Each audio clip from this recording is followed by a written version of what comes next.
श्री सद्गुरु महाराज की जय। मानस रोगों को जड़ से नाश करने की युक्ति। प्यारे धर्म प्रेमी सज्जनों, देह की बीमारी को लोग प्रत्यक्ष देखते हैं और अपने शरीर में पाते हैं। साधु संत कहते हैं सब बीमारियों से आप छूटें। अच्छी बात है, किंतु बीमारी सिर्फ आपकी देह में है या और भी कहीं है? आपके मन में भी काम है। जैसे आपकी देह में बीमारी होती है, किसी को कोई देह की बीमारी हो परंतु मन अच्छा हो तो वह खुश रह सकता है, किंतु मन बीमार हो और शरीर अच्छा हो तो वह खुश नहीं रह सकेगा।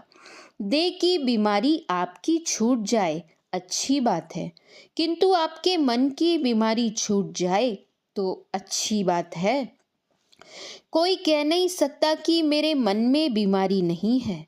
अज्ञ लोग भले ही कहें कि मेरे मन में बीमारी नहीं है, किंतु ज्ञानी लोग कहेंगे कि मन बीमारियों से भरा है। मोह अर्थात अज्ञानता सब रोगों की जड़ है। नहीं जानना अज्ञानता है। क्या नहीं जानते हैं? तो अब यह सोचिए कि जानना कितने तरह का होता है। उत्तर है कि ये दो तरह के होते हैं, एक पढ़ सुनकर जानना और दूसरा पहचान कर जानना।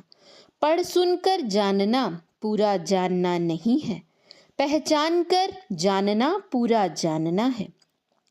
साधु संत कहते हैं कि अपने को तुम जानते हो कि तुम शरीर में हो, किंतु क्या तुम अपने को पहचानते हो? अपने को जानते हो परंतु अपने को पहचानते नहीं। इस तरह स्वज्ञान नहीं होने की अज्ञानता या मोह में अपनी देह को ही कहते हो कि मैं यही हूँ। देह अवश्य छूट जाएगी। देह छूटने को लोग मर जाना कहते हैं। हम लोगों के धर्मशास्त्र के अनुकूल मरने पर श्राद्ध क्रिया होती है। इससे विश्वास यह होता है कि मरने वाली देह है, इसमें रहने वाला इसे छोड़कर कहीं चला गया है। उसकी गति उसकी अच्छी गति हो, इसलिए लोग श्राद्ध करते हैं।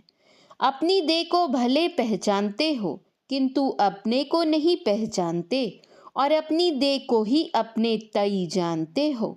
यह है मोह। इसी देह की पहचान की सबब से देह के सरोकार में जितनी चीजें पशु और आदमी आदि आते हैं, उनसे संबंध हो जाता है, उनमें ममता हो जाती है। यह मोह का तमाशा है। इसी मोह ममता के कारण अहंकार, क्रोध, लोभ, काम, द्वेष, ईर्ष्या आदि मन के सब रोग उत्पन्न होते हैं और इन मानस रोगों में पड़कर पाप और कसूर दोनों करते हैं। पाप उसको कहते हैं जिसकी सजा परमात्मा देते हैं और कसूर उसको कहते हैं जिसकी सजा राष्ट्रीय सरकार देती है। बहुत से कसूर और पाप इन विकारों में फंसकर होते हैं। एक मोह से ही बड़े बड़े पाप हो जाते हैं। अज्ञानता, अविद्या सब मन के रोग हैं। इन्हीं रोगों में रहकर मन रोगी रहता है। किसी देश के चिकित्सालय में इसकी इलाज नहीं है। इसकी इलाज सत्संग में होता है। इसकी औषधि वचन है जिसमें ज्ञान है। अज्ञान को ज्ञान से साफ किया जाता है। कोई औषधि ऐसी है जिससे रोगों को दबा दिया जाता है, किंतु वह मूल से नष्ट नहीं होता।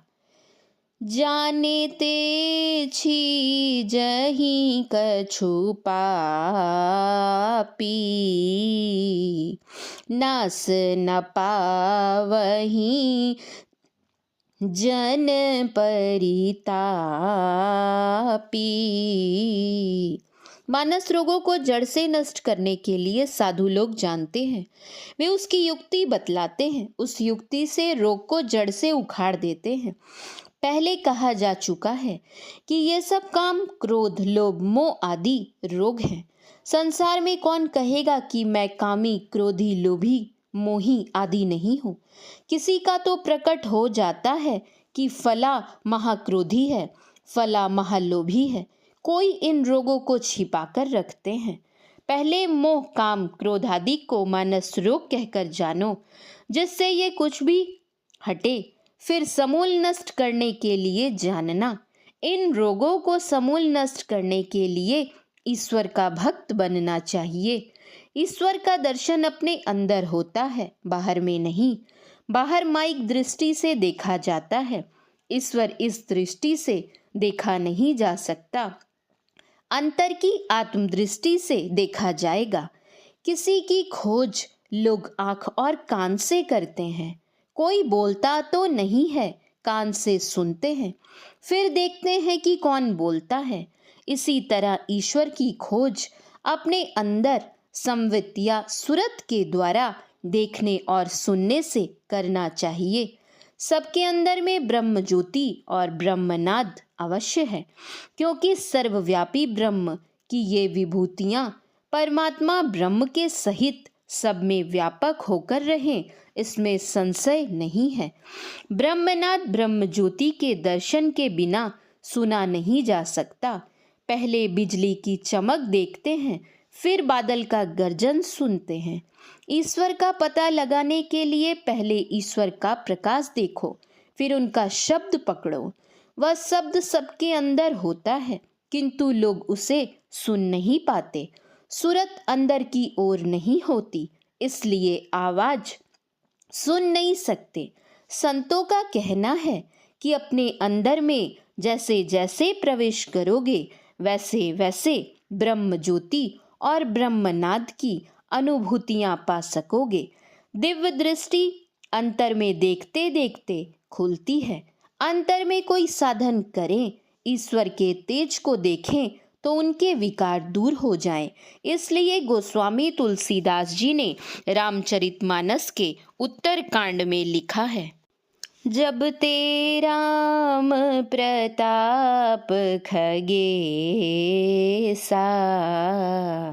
उदित भयउ अति प्रबल दिनेसा, पूरी प्रकाश रहे तिहु लोका, बहुतेन सुख बहुतेन मन शोका, जिनहि शोक ते कहूँ बखानी, प्रथम अविद्या निशान सानी, अघ उलुक जहाँ तहाँ लुकाने, काम क्रोध कैरव सकुचाने, विविध कर्म गुण काल सुभाऊ, ये चकोर सुख लहई न काऊ, मत्सर मान मोह मद चोरा, इनह कर हुनर न कवनेहु ओरा, धर्म तड़ाग ज्ञान विज्ञाना,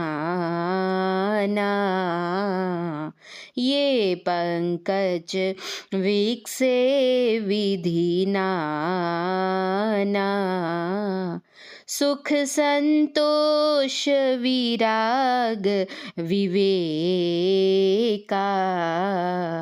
विगत शोक ये कोक अनेका,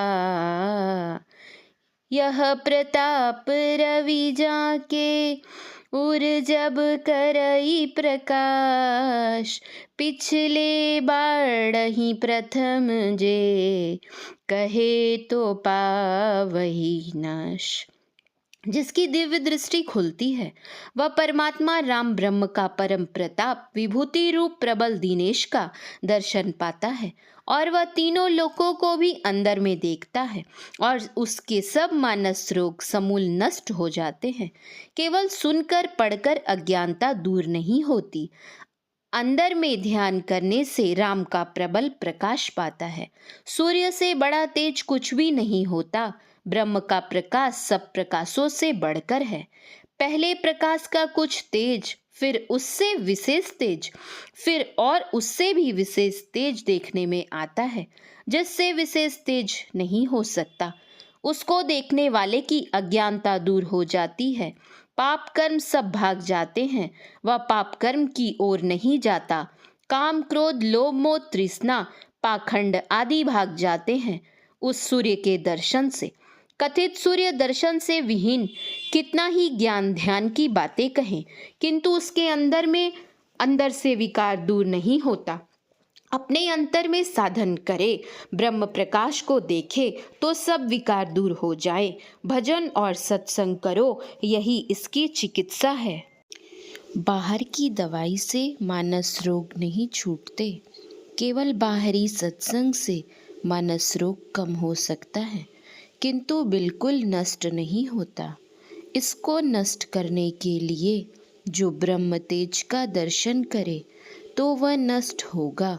अपने को अंदर में ले चलो, इसके लिए गुरु करो और युक्ति जानकर अभ्यास करो, तो मानस रोग से मुक्त होकर शांतिमय सुख मिल जाएगा।